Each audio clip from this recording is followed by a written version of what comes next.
Good morning po sa inyong lahat mga kapatid. Ako po ang inyong abang lingkod, Johnny the Bagger. At pag-usapan natin ngayon, ito hong tirada ng pinakamagaling na abogado nila. Si Attorney, sino nga are? um, Sino nga ito? Sabi niya rito ha, if I were a senator, wow. Alam niyo yung mga ganyang pananalita ng if I were you, if I were the senator, sa mga sa Americans, sa Western, yan po something ano yan, sounds rude. Yang ganyan. If kung ako sa iyo, parang pagmamagaling. Wow ha. Sana nga no, bakit nga pala hindi niya sabihan dito sila Bongo tsaka si Bato de la Rosa, si Marcoleta, 'di ba? Yung ibang mga DDS na si Aimee, baka yun pa. Sabi niya, if I were a senator or a congressman, I would file a bill to declare Rodrigo Roa Duterte as a living national hero of the modern Philippines. Wow.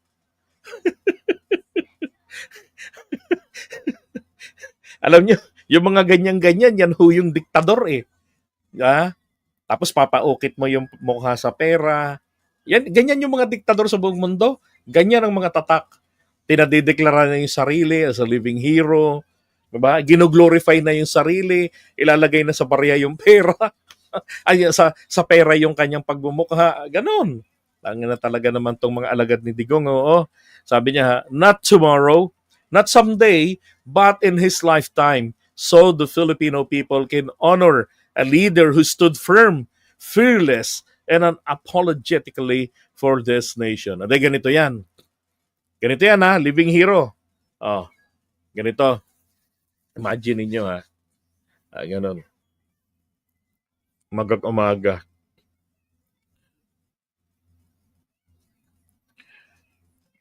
Utang ina.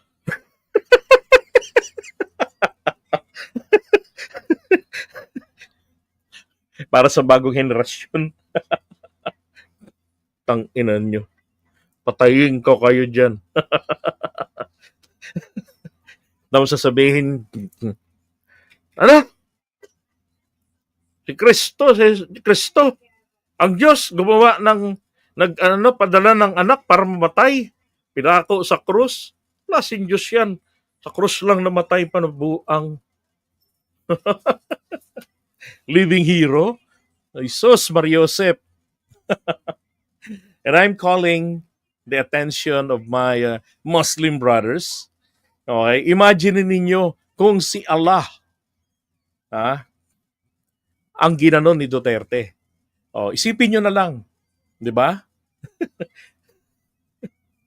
Sa Islam at saka sa Kristyanismo, iisa lang naman po tinutukoy na yan, na Diyos Ama na lumikha ng lahat ng bagay. Di ba? Inshallah. Si Yahweh or sa kanila ay si Allah. Ay nako, sipin mo yun, ganyan. Ang sabi ni Duterte, papatayin ko yung mga yan. Living hero. Dapat to dinidisbar eh. anong magandang legacy na iwan, 'di ba? Ni Duterte rito sa Pilipinas. Sabi niya sa kanyang tula, walang hiya naman talaga. May patula-tula pa talaga. If I were a senator or congressman, yan, sabi niya, kung bakit karapat dapat kilalaning bayani si Digong habang siya'y nabubuhay. May mga leader na dumarating lamang, gaya ng utot ay simoy ng hangin. Dumaraan, nawawala at nalilimot.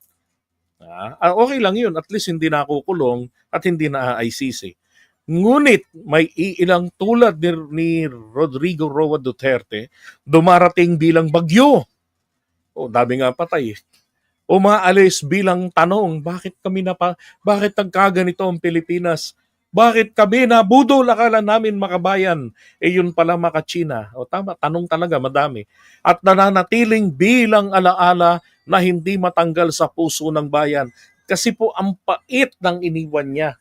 Akala ng bayan siya ay para sa bayan, para sa Pilipinas, yun pala, para sa China. Di ba? At hindi lang yun. May mga alaga pang drug lords. War on drugs, peke. Yeah. Buhay yung mga kaibigan. Tapos yung anak nagdodroga ng panahon niya, hindi niya pinatay. Ay, nako. Ginawa pa nga yung mayor sa Davao eh. Sabi niya, hindi siya nilikhang malinis ng kasaysayan. Hindi siya ibinabang para maging perpekto. Gago pala to eh, talaga, no? Alam naman pala niya eh. Tapos gusto mo kilalanin bayani. Ah, Ngunit minsan ang bayani ay hindi, o minsan lang yun, hindi hinahanap sa pagkakinis ng pagmumukha, kundi sa bakal na loob na handang tumayo kahit mag-isa. O baka gusto mong sabihin, no, matigas ang loob, kaya nagagawang magpapatay ng kanyang mga kalaban sa politika. I'm referring to the EGK nung mayor pa siya. At nung naging presidente na, ginanahan eh. Eto pa, sa panahon niya, narinig muli ang tinig ng mga matagal ng tahimik. Ang mga dukhay nagkaroon ng mesa sa usapan. Aba, nakakapagmarites pala ha. May napagchichismisan. Ang Pilipino sa laylayan ay muling nagising. Dapat lang, gising-gising din naman pag natulog. May gobyernong nakikinig sa atin. Nax. Yun nga yung akala namin eh. Diba? Oo, maraming hindi sumang-ayon, maraming nagtutol, maraming nagtanong. Ngunit gayon talaga ang mga ipinanganak, ang mga ipinapanganak na pangkasaysayan, ganon. Ang lahat po ng tao pinapanganak na pangkasaysayan. Lahat tayo dumadaan sa mundong ito.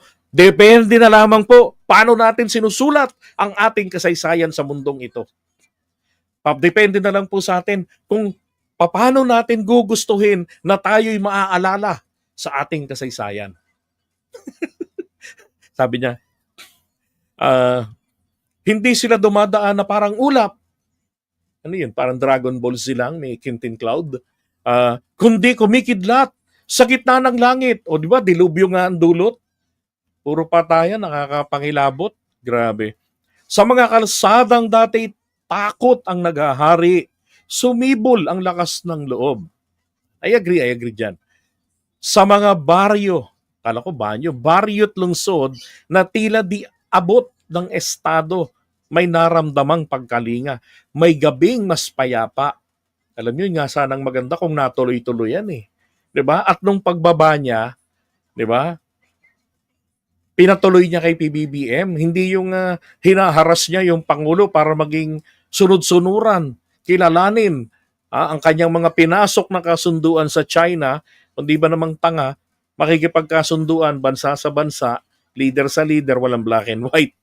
Tapos dinideny tuloy ng China.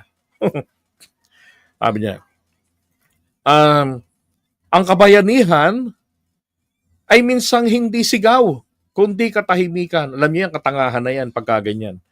Itinuwid niya ang kanyang mga paninindigan. Hindi totoong itinuwid niya. Lalo nga siyang bumaluktot eh. Umabuso nung naging presidente. Biruin mo, patayan ng patayan sa pinanggalingan. Kung hindi natin alam eh.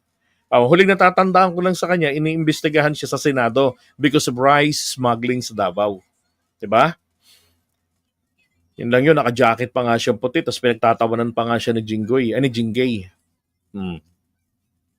Sabi, kahit ang mundo'y nakatingin, Max, at ang mundong iyon, maging pabor man o kontra, hindi maitatanging may markang iniwan ng pangalang Duterte. Totoo naman yun, history yan eh.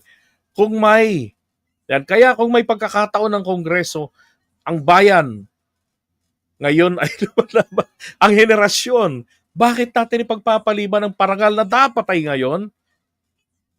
Bakit? Ang tanong, bakit ba natin paparangalan? Ano ba mga pinagagawa niya? 'Di ba? Sabi nga niya, parang kidlat, tama, 'di ba? Deadly. Bakit natin hihintaying tumigil ang tibok ng puso bago tayo magsabing salamat? Hoy, nagpasalamat na kami. Hanggang doon na lang yung tama na.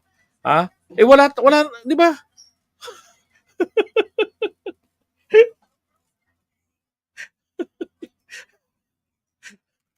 Kalokohan to talaga naman, oh. Nagpasalamat ng taong bayan. Hanggang doon na lang yun. Hindi po pwedeng ituring pang bayani. Bakit? May bayad yan eh. Halos kalahating milyon buwan-buwan ang tinatanggap niyang bayad. Oh, 'di ba? At kung tunay na sukatan ng bayani ay ang tapang na ipaglaban ng bayan, hindi ba't sapat na iyon upang siya'y bigyan ng pangalan na hindi maaagnas ng panahon? Di na, wag na, no thanks na. Rodrigo Roa Duterte, hindi lamang Pangulo, kundi Panggulo pa, kundi posibilidad ng bayani. At ang bayani, kung tunay na bayani, ay nararapat kilalanin habang siya'y humihinga pa. Kaso nga, hindi tunay na bayani. Oh, okay, maraming kababayan ng kinarni. Kunwari, galit sa korupsyon.